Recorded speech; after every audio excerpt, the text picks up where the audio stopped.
Hello and welcome to EPR with your favorite environmental enthusiasts, Nic and Laura. On today's episode, Laura and I discuss personal growth. We talked to Dr. Jason Shiflet about continuing education, geology, and field notes.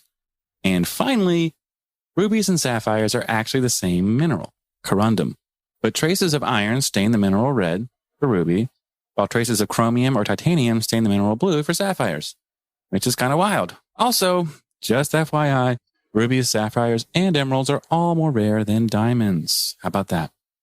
That's great. I don't own any of those. Yeah. And I think we should change the name to corundium. Yeah. I would love some corundum. I said it wrong the first time. So yeah, there we go. Get that music.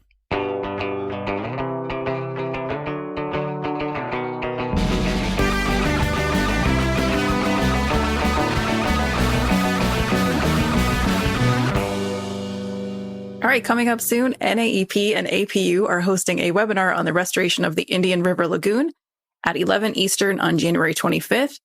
It will inform you on the restoration process. Please check it out at naep.org for more details.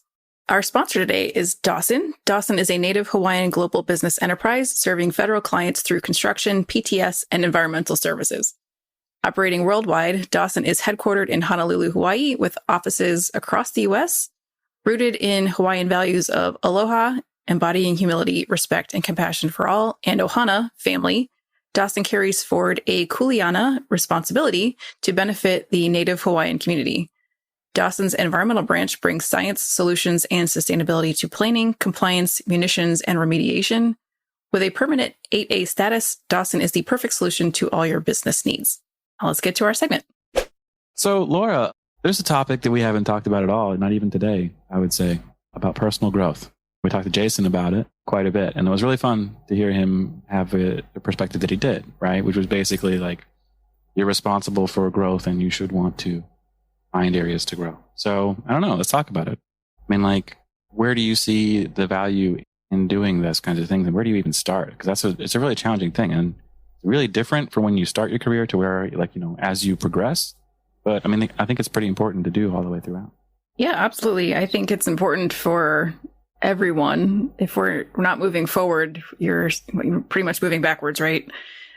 Also, this is a very challenging world that we live in. So having tools and resources and being the kind of person who has reflection and self-evaluates and does incorporates ways to improve themselves in order to be a better neighbor and community member, coworker, is really important.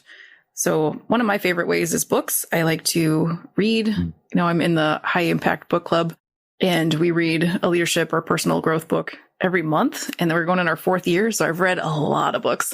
I read the 4 Agreements probably twice a year now. How about you? So I've read leadership books. I could say I've done, Dale Carnegie class. I've done a bunch of different things on leadership. If we're talking about personal growth, it's not just leadership. There is definitely some of that kind of applies across the board, right? Like learning how to be a better person will make you a better leader in general. How to get better, be the best you is going to help you. And when you are confident, when you are, you understand who you are, it helps everybody understand, oh, this person knows what they're talking about and I can trust them. And that's a lot of what leadership is getting people to buy into what you're trying to do. But if you don't buy into yourself, it's not going to work. It just isn't. And so that's something that, like I say, I am a product of the internet age. I read everything I can about everything I can all at once. And it is at times overwhelming and exhausting. And I think one of the biggest things that I had to learn in my early 30s, and I wish I had learned this earlier, but it's hard to do. Like you're just mentally, I wasn't really ready to examine who I was as a person before that.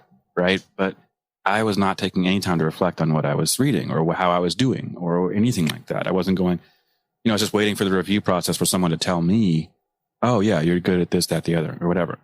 And then that shifted to like, okay, what do I actually want? What do I want to be better at? Where do I want to grow? So I kind of had to like readjust the way that I was even working. And that doesn't come without that period of self-reflection, right? Like, oh, I'm really good at X, Y, and Z, but I still need to get better at it. There's always room to grow. There's always people that are, role models where you look at them and say, wow, that person's great at presenting, or that, wow, that person's great at seeing all the detail in a comment and being able to address it. So I don't know. There's lots of different reasons to do it for sure, but that kind of self-reflection is very, very important. So you read a lot and you, like you said, you are reading articles and you're reading all the time. When do you stop? How have you learned to implement some of the things that you are reading about? Or are you just reading about new things that help you on your job? It's a lot of different things, right? I think for me, being creative, is really important. So trying to find outlets that maybe they don't relate to my job directly, but help me think in different ways is really important. Reading blog posts from people that I know and respect, like Miss Laura Thorne. Don't tell her I said that. But there's stuff like that pops up that matters. But some people take every Saturday, they're like, I'm going to sit down and think about what I learned this week and how I can be better. And that's kind of exhausting for me. So, I definitely do it at the end of the year for sure. And I try to do it periodically throughout because it's never great to hold on to something for a year, but every week's a bit much for me. So it's kind of more like, every month or two, I'll kind of just have a day where I can sit and think. And that's, for me, very important. I don't know, but how do you do it? Well, there's the reading books, and part of the purpose for creating the book club so that we would stop and talk and have a conversation about how we would implement things. So that's been going really well.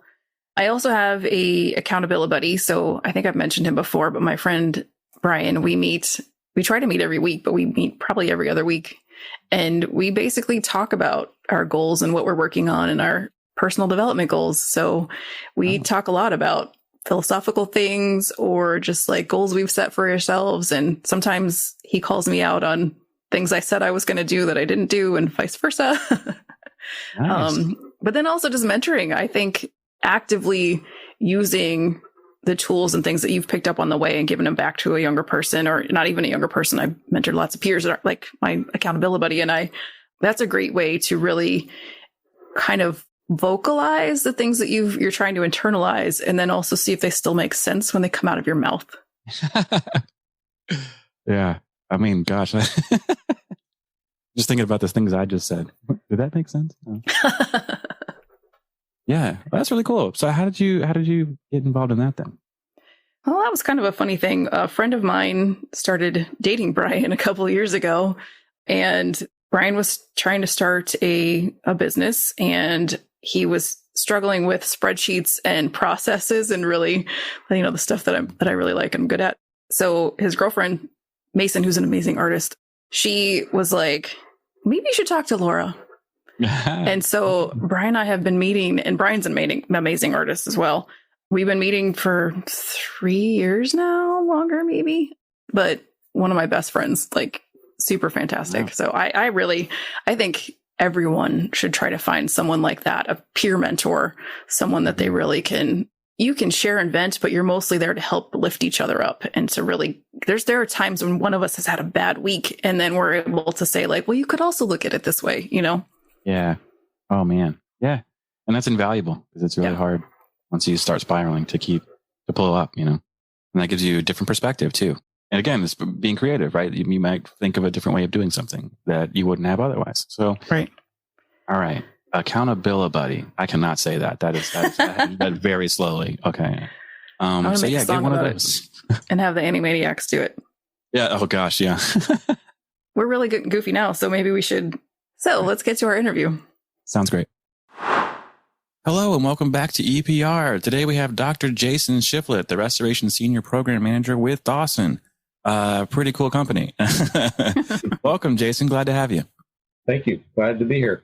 So before we dive into what you do at Dawson, one of my favorite things about you is your interest in continuing education and personal growth. So how do you define that for yourself, and why are you so passionate about it?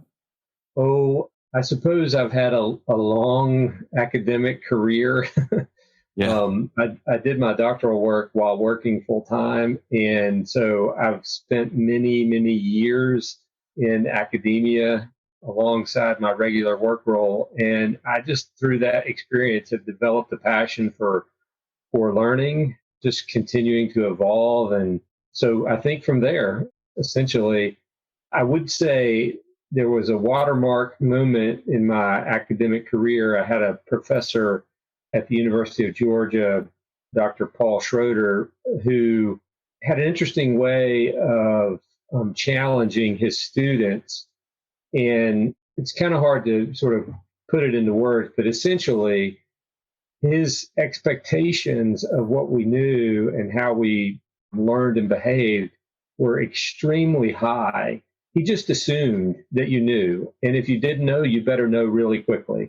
And so I learned there really, I mean, it kind of shifted the way I approach my academic studies. I learned there to really kind of embrace the idea of developing myself. Anyway, I've tried to carry that forward in situations where I'm more of the teacher and less of the student. And so, like, when you are, looking to continue that education, like, where do you even start? There's so many different resources and areas to go, especially nowadays. It feels like it's kind of overwhelming to even know, like, where should I go looking for this? It is overwhelming, but I've learned along the way, there are a few places.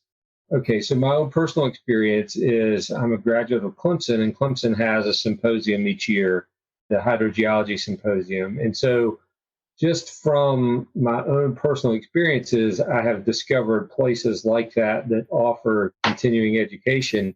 But we've also become a much more virtual world, and there's a lot available online, either through the EPA or through ITRC or other organizations where folks can go in and participate in various webinars. And basically there's at least a couple a week through some of those bigger venues, and you can kind of pick and choose what you're really most interested in.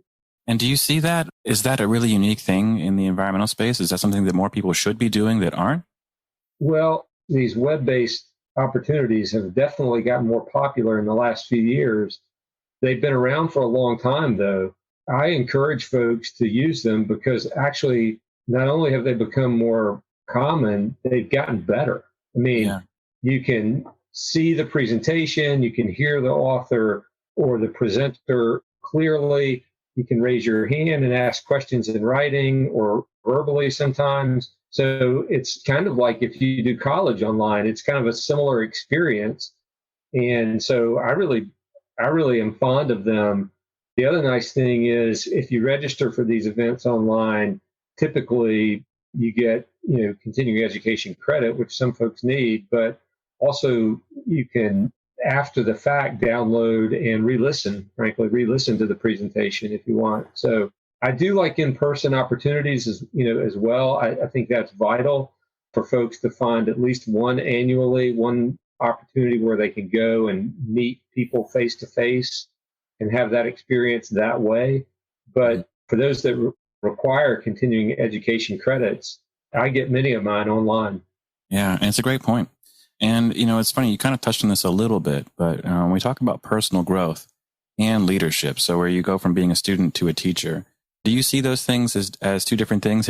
Has your approach to growth changed now that you're in more of a leadership role? Oh, yeah, for sure. Yes, I can see that the type of business that we're in can be complicated.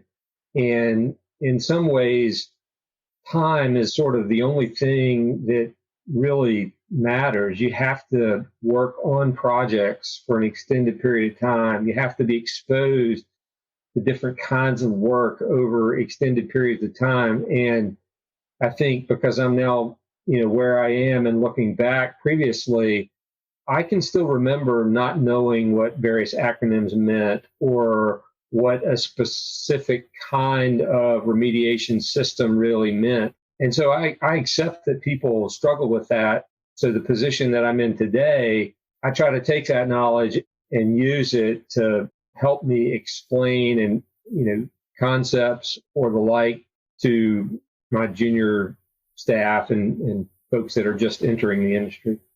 Do you have any specific advice for those people just entering the industry or who are already on their first job? I get a lot of questions from career seekers and emerging professionals about filling those gaps they have on their resume. And it's hard for them sometimes to figure out where they can learn about those policies or the field procedures and things like that if they're not able to get an actual internship or it's hard to learn wetlands assessment protocols through Zoom. Any thoughts on that for those people trying to build their resumes up?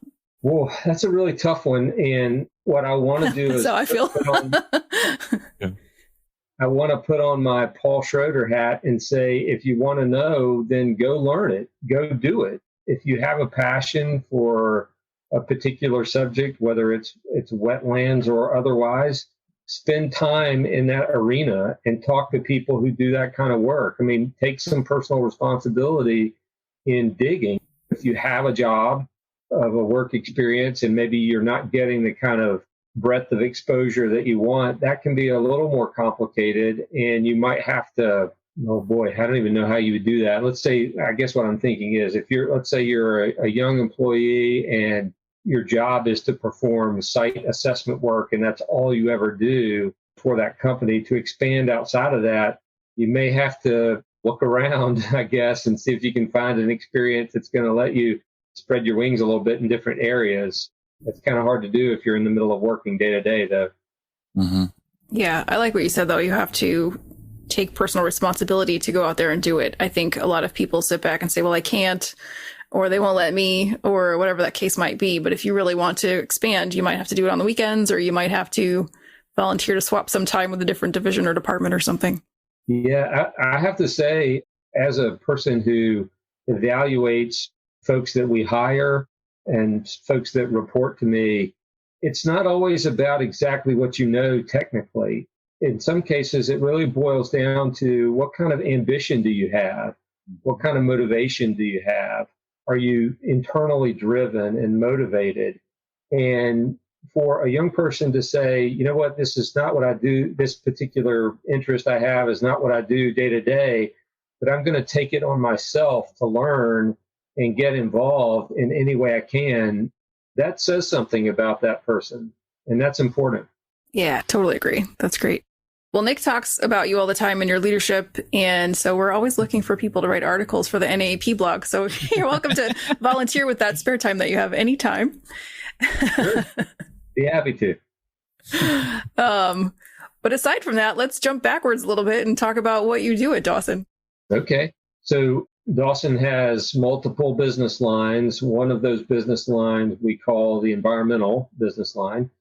And we do lots of work in our environmental group, everything from compliance and planning through restoration. And restoration, I would explain sort of briefly, is assessment and remediation, if necessary, of kind of the traditional contaminants that people think about: petroleum, chlorinated solvents, that sort of thing. That type of environmental work falls, within the restoration world. And that's what my focus is at Dawson. I'm the restoration lead. All right, awesome. Thank you for explaining that, because I was the restoration expert at the Environmental Protection Commission, but I did habitats and coastal shorelines. So that's another, that happens a lot in environmental, right? There's multiple meetings for different words. So I'm glad you explained that. But you're also a professional geologist.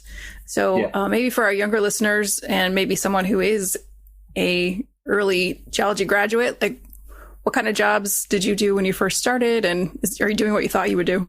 Oh, gosh, no. Well, sort of, maybe. Actually, I will confess that when I decided to change majors for my undergrad degree to geology, I really had very little understanding of what that meant. I think I remember thinking, well, I'm going to work on an oil rig somewhere, or I'm going to do something with the oil business. And I didn't really understand the world of environmental consulting very well. That changed a little bit in graduate school when I studied clay mineralogy and did entertain working for an oil company for a brief moment. And at any rate, I was hired after my graduate degree. I was hired as a project geologist, basically a person that was going to be in the field performing the work that we perform: soil sampling, water sampling, well installation, a lot of note-taking, field note-taking, and things like that. I did that for quite a while, and just over time progressed from being a site geologist to a site manager to being then the project manager and ultimately program manager and up. So, I've been doing this since August of 1998. So it's taken a long time to get where I am. But I've done a lot of those steps along the way. I've spent many, many days in the field doing field work. Oh, we got questions for you there. At what point did you become a professional geologist or get your certification? Right. So there are requirements. You have to have the educational background to be able to take the tests. I got my PG in North Carolina, which is an ASBOG state. So there are some states that share reciprocity. If you get the license in North Carolina, then you also can essentially have the same license in Florida, for example. So I actually got my PG in 2000, a couple years after I started in 98. So I got it pretty quickly, and that is sort of normal. You don't want to wait too long because part of the test is academic based. What did you learn in school? And the longer you wait, more difficult that becomes. Oh, wow. That's a really great point. What did I learn in school? Yeah. Yeah, I can't tell you what I learned in school. Starting to forget those details. Yeah. Last question on that. How does your professional geologist certification, how does being a PG relate to the remediation work? Okay, good question. Many times our primary client, which is the federal government, they will contractually require either a professional engineer or professional geologist to oversee some activities. So you've got to have a person that has the license and the experience and the subject matter expertise to oversee the work. So in some cases, it's a contract requirement. Generally, though, I don't use my PG very often. I use it more in proposals to demonstrate experience and expertise. But on a day-to-day basis, I don't stamp or seal documents very often. There are the occasions where it's required, though. Fantastic. And I'm going to change gears on us just a little bit here. You mentioned in our little survey that we do for our guests before we chat, geologic travel. Is that just a term you made up, or is that a real thing? I probably made it up. I like it.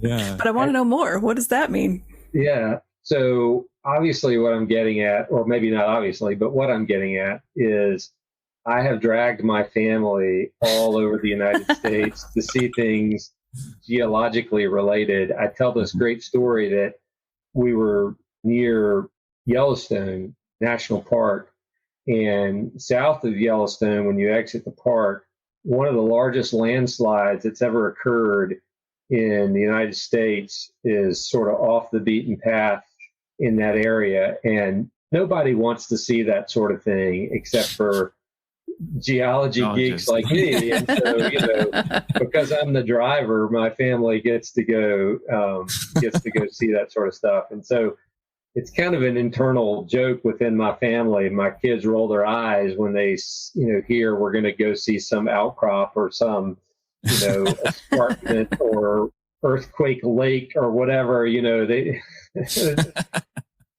been all kinds of things. So just a lot of that. Now, in my graduate degree, during my graduate work at Georgia, I was involved in a program that takes students literally all over the United States, and they learn anthropology and geology along the way. It's a class that they offer. And so I did that for 2 summers. So for 2 summers in a row, we drove something like 5,000 or 6,000 miles and spent 60 days camping and visiting both anthropological sites and geological sites, and actually, sitting on the rim of the Grand Canyon and teaching the Grand Canyon is pretty amazing. Yeah. Oh, wow. Yeah. I did college wrong. I did it so wrong. I know. Yeah. Same. That sounds really great. Yeah. It was cool. Yeah. All right. Last work question, then I'm going to let Nic take over.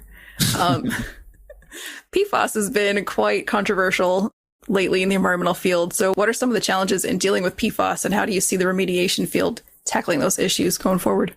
Well, PFAS is a difficult compound. Folks may already know this, but in case you don't know, it's a compound that at its base has carbon-fluorine bonds, which are just incredibly difficult to break. And so it's the term that I use is recalcitrant. It's a very recalcitrant compound and doesn't break down very easily, and which is why, frankly, why it's so useful in the ways that it's been used, being resistant to heat and other. I think looking at PFAS and thinking back in time, I feel like we are on the verge of a massive PFAS expenditure bubble, for lack of a better term. I mean, the federal government is putting a lot of resources behind evaluating these compounds and, where we can, remediating these compounds, no longer using them, exchanging them in systems that exist or where they exist.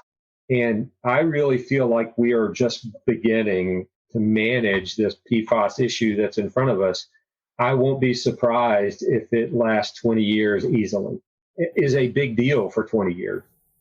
Yeah, and that seems to be a lot of what we've heard in the industry as well. But do you see that as the remediation topic going forward? Are there going to be other things that pop up as well on the horizon? It's kind of the elephant in the room. And frankly, so yes, it's going to take a lot of the oxygen. However, I think a close second that really doesn't get enough attention yet is climate change impacts that we're going to experience over the next couple of decades. I think that's going to be kind of more of a slow burn, because it's, the climate is just confusing and complicated and complex. And, it's hard for our government and others to really dedicate resources, money towards climate related things right now. But that's not going to stop the change that's occurring. And so we're going to be, particularly along shorelines, in my opinion, we're going to be looking at climate-related impacts too. Just a little, like an example, some folks might know, for example, there are metals like arsenic that it turns out are abundant, relatively abundant in permafrost. So as permafrost melts, because of our warming planet, those metals like arsenic are going to become more prevalent in the higher latitudes. And, that's an example of the kind of thing we're going to be dealing with in the years and decades to come that maybe we just aren't totally focused on right now because we have other things in front of us like PFAS. Man, really interesting. So, yeah, it's going to be a pretty wild year, or I guess actually a few years. The future of the industry is going to be pretty interesting. Yeah, that's for sure. But now it's time for field notes. Like you mentioned, having field stories before, and this is the part of the show where we ask our guests about memorable moments doing the work that they do in the field. And so we're encouraging our listeners to share stories using hashtag field notes so we can read them out on future episodes. But, go through a couple, give everybody a few examples of what we're looking for when we talk about, field notes. Like, what is a story, about being in the field? And we're going to keep them kind of simple, do you have a good, funny story of being in the field?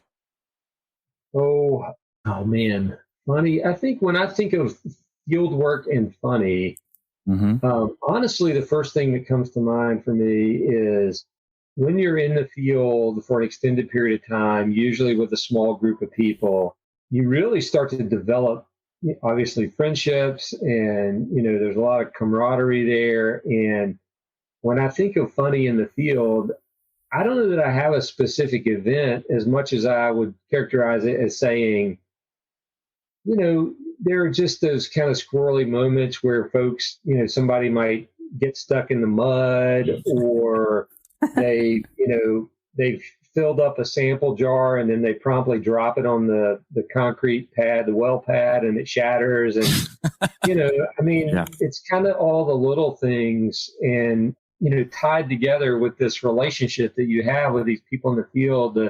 If you've ever walked through a cornfield where the corn is above your head and you take a funny picture of that and send it home to people, those are the kind of the moments that I think of versus maybe a distinct event. Yeah. Gosh, which is funny though, because it reminds me doing a survey in a salt marsh and just watching the person in front of me all the way down, like her whole leg. Oh, yeah. Yeah. And you're exactly right. It's not really, it's it's funny because of who it was and how it happened. Yeah, for sure. So, okay. So what about that? What about scary moments? We all have those too, where it's I remember I did knock myself out once foolishly by myself in the field. So yeah, there's always stories like that. Do you have anything along those lines? Well, there's always the typical, work in a sketchy place where you don't really feel comfortable. And even though you've got the buddy system going, you and your coworker are a little worried about the locale. So there's always that. I do remember this event. I was doing field work in Miami once. And, if you've ever done work in South Florida, thunderstorms roll in and out all day long, and they're very quick to happen. And so we were drilling, and the thunderstorm, rolled in quickly, and we all kind of huddled into the trailer there on site. And as soon as we closed the door, a lightning strike happened, and a lightning bolt hit the tree right outside the trailer where we were standing. Oof. I mean, it was less than 20 feet away, and that's terrifying. If you've ever been close to a lightning strike, it's quite scary. So definitely have had that experience. And then, kind of different. If you're in the field a lot for an extended period of time, sometimes things go wrong back home. And I can remember kind of scary and sad getting a phone call that my mom had a medical emergency. And, I had to sort of drop what I was doing and leave and fly home immediately. And that's pretty scary and challenging. But yeah, it happens. It definitely can happen when you least expect it. Yeah, absolutely. And that's a really good point too. We actually haven't even talked about that really, because you're away from your family. You're out there sometimes for, weeks on end, maybe longer, out on your own. Yeah, it can be quite a scary place to be, truthfully. So, okay, well, now we need our favorite stories, the embarrassing ones. I know you've got an embarrassing story in there somewhere. Oh, yes. So you got to give us one of those. All right.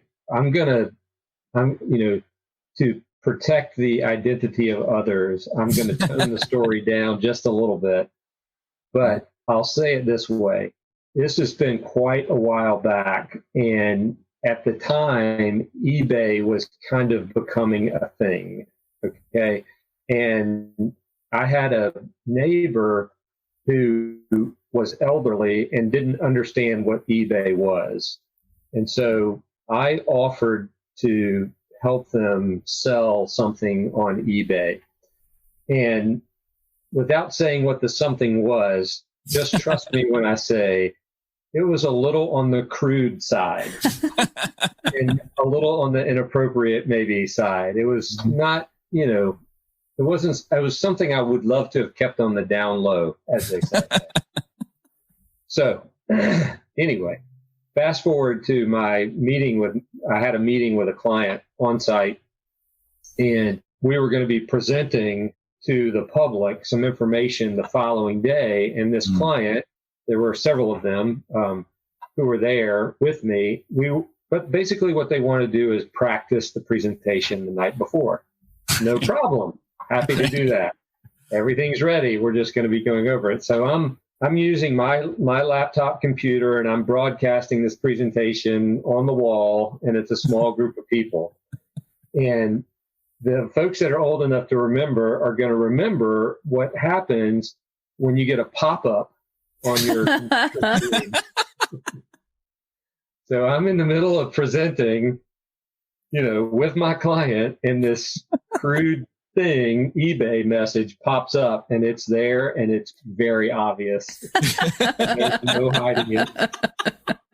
So to make matters worse, I had my supervisor, this older senior engineer who was there with me just to come along and participate. So he witnessed this happening. And the only thing I could do was basically say to my female client, listen, I'm really sorry that you had to see that. I tried to explain it in as few words as possible, but it was what it was. So that was a lesson I learned on the spot, to turn off those stinking pop-up messages. And I'm also now very cautious about using my own computer for presentations. Yep. You never know. You absolutely never know. Learn now. Okay, full circle. Now we see why personal growth and development is so important to you. That's right. That's right. We have to learn from our mistakes. Traumatized. Yeah. Oh, okay. So, what was the aftermath of that? Right. So, what happens? You're embarrassed to explain what happened after. The good news is that I had a good relationship with the client. She totally understood. She kind of laughed it off. She was actually from European descent, so she kind of blew it off anyway. You know, it's no big deal. And she was kind of like, "Hey, I got something I need to sell too." Yeah, right. And my supervisor never said a word about it, actually. So that was probably the strangest part of the story. He just ignored it. Oh, yeah. Didn't see that. Yeah. Oh, man. So, yeah, that's a great story. And yeah, we've all been there. Well, maybe not. I haven't been there. No, that's maybe not exactly there, but yeah, we've all had embarrassing moments. That's all I mean. That's what I get for trying to help a neighbor, right? But yeah, exactly. Yeah. I love it. No, it's not for me. No good. Sure, it isn't, Jason. Sure, absolutely. No, right? Yeah. So, okay, all right. Is there any other stories that come to mind? Anything else from your a personal favorite story of you being out in the field that you can think of? I'll tell one quick story. This one has stuck with me for a long time. So we were doing some sampling work, and it was a major event, and we were going to have lots of folks support the effort. And one of the folks that was going to join us a little bit late to the rest of the group, decided that he was going to drive to the site and drive a trailer and bring a lot of extra equipment with him to the site. So very kind of him to do that. And, it was a little bit of a heavy lift for him to do that, but he offered, and so we accepted. So he arrives on site after essentially a full day of driving, and we roll up the trailer door where all the equipment is supposed to be, all the extra sampling coolers are supposed to be, and sitting right at the edge of the trailer is 2 cans of gasoline.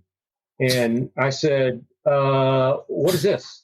And he said, well, I didn't know if I was going to run out of gas, so I brought some extra gasoline with me for the trip, so I didn't have to stop to get gas if I needed it. Mm-hmm. And I said to him, you realize you just contaminated all of the coolers that you carried down here so faithfully by carrying gasoline in the same trailer. And oh, that's right. He kind of scratched his head and said, oh, yeah, okay, see that now. Oh, no.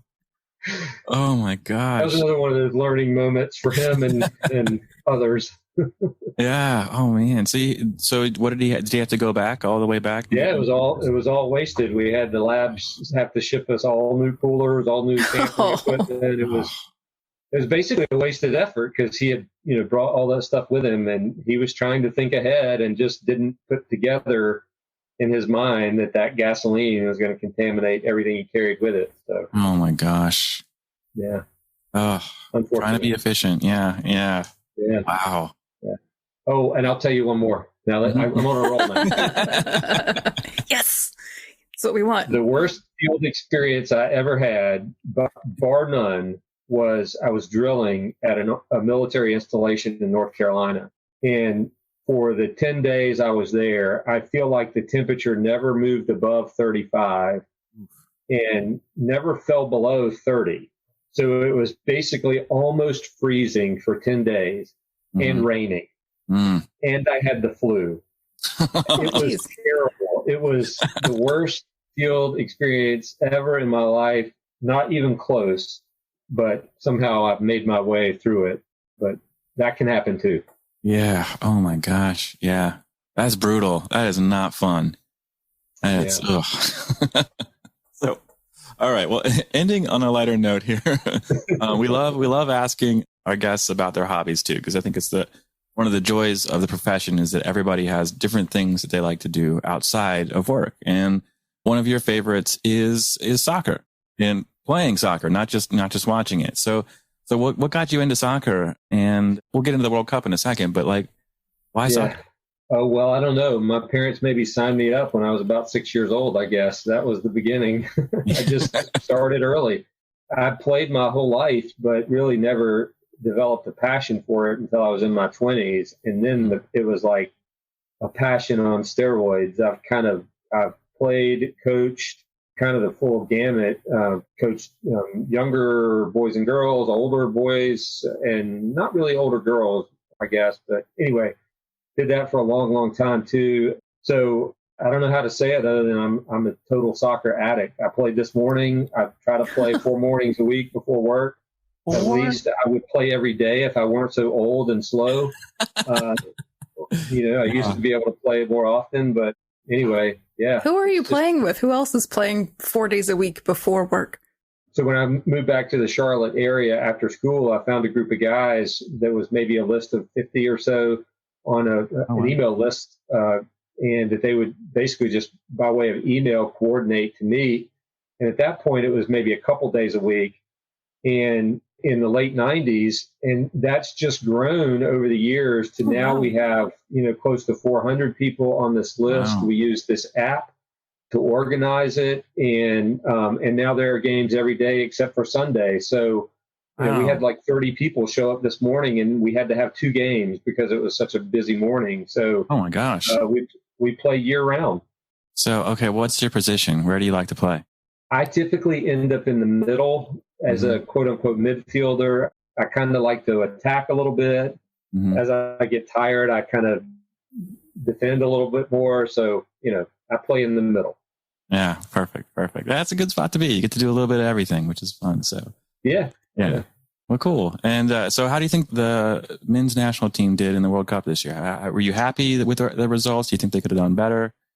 What do you think? I think it was about what I expected, frankly. They're a fairly young team with a whole lot of talent. Yeah. I think 4 years from now, they could really make some waves. But it kind of went about like I expected. I had both France and Argentina in my Final Four, if I remember correctly, thinking back in my bracket or whatever. So I wasn't too surprised to see that. So all in all, Yeah, pretty good. Yeah.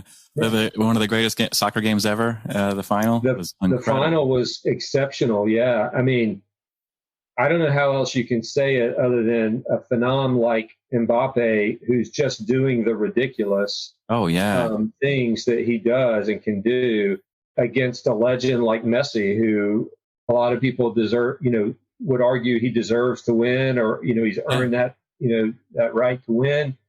And he does. I mean, it was amazing. It absolutely was amazing. Yeah. And he really had to earn it. Yeah, really? He did. So, all right. All right. I hate to cut you two off. I know. But we are running out of time. So, Jason, is there anything else you'd like to talk about before we let you go? Oh, I really appreciate the opportunity to speak with you guys. And I think if I could leave you on one note, it would be this idea of personal growth and responsibility. I'm a lifetime learner, and I really encourage folks to take that passion on themselves and, strive to improve yourself. That's a big deal for all of us. So, yeah, I think I would say that. Great. I think that's a great message. And lastly, where can people get in touch with you? Well, I'm on LinkedIn. That's probably the simplest way. Jason Shiflet, PhD, PG, you kind of can't miss it. It's there. It might be locked down, so you might have to actually connect with me to be able to see anything on my profile, but I'm happy to make relationships and meet people. And if anybody wants to chat about anything that they heard here or just meet me, I'm certainly open to that and willing to chat. Awesome. Thank you so much. This has been great. Thanks for joining us. Yeah, thank you. And that's our show. Thank you, Jason Shiflet, for joining the show today. I got it right this time. Please be sure to check us out. Yeah, Dr. Jason Shiflet. Dang it, I messed it up again. There we go. Please be sure to check us out each and every Friday. Don't forget to subscribe, rate, and review. See you, everybody. Bye.